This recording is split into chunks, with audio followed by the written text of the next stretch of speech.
Можно ли в днешно време да сложим и ред в тази така необятна вселена, наречена дамска чанта? Сега, какво правя аз, за да се докажа, че може да има ред в моята чанта? Разбира се, нося си един страхотен несесер.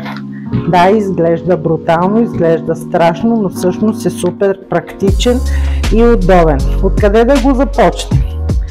Най-важното за жената, 1, 2, 3, поне 4 червила всяка носи със себе си. Дали е така? То само с червило не става, трябва четка и паста за зъби, защото никога не се знае кога ще ни се ослади дюнера. Сега тук е тайното отделение, в което всяка жена носи едни такива неща, но ние няма да ги покажем, всички знаем, че те са там.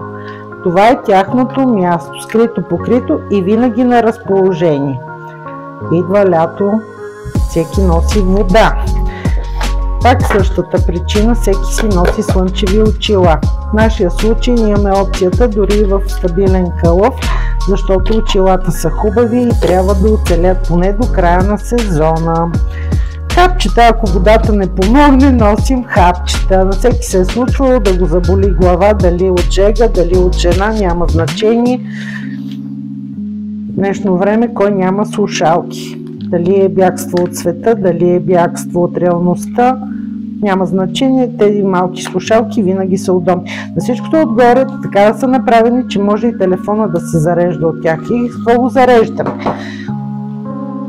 Всеки има кабел, адаптер, зарядно за смарт часовник, защото то знае ли се? Никога не е ясно. Какво друго може да намерим в дамската чанта? Разбира се, обици и части за обици. Фибичка, но тя, защото е дамска чанта, в мъжката няма как да се получат нещата. Какво друго имаме тук? Химикали за прословутите смарт телефони и не само. Парфюмче. То не че замества сапуна, но все пак хубаво е и това. Нещо за гримиране, нещо за дегримиране, дъвки за свеж дъх и мокрите кърпи, които не стават, нали, без да си измие човек ръцете, но въпреки всичко хубаво е да ги имаме.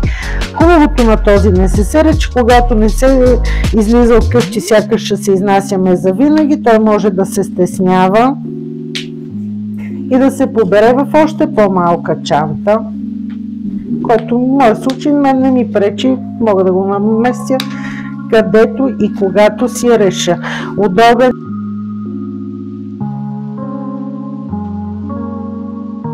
Нужда да обикаляме от чанта в чанта, за да може всеки път да си носим най-необходимите неща. Просто прехвърляме в следващата чанта, защото сме си сменили обувките, тоалета и сме на линия.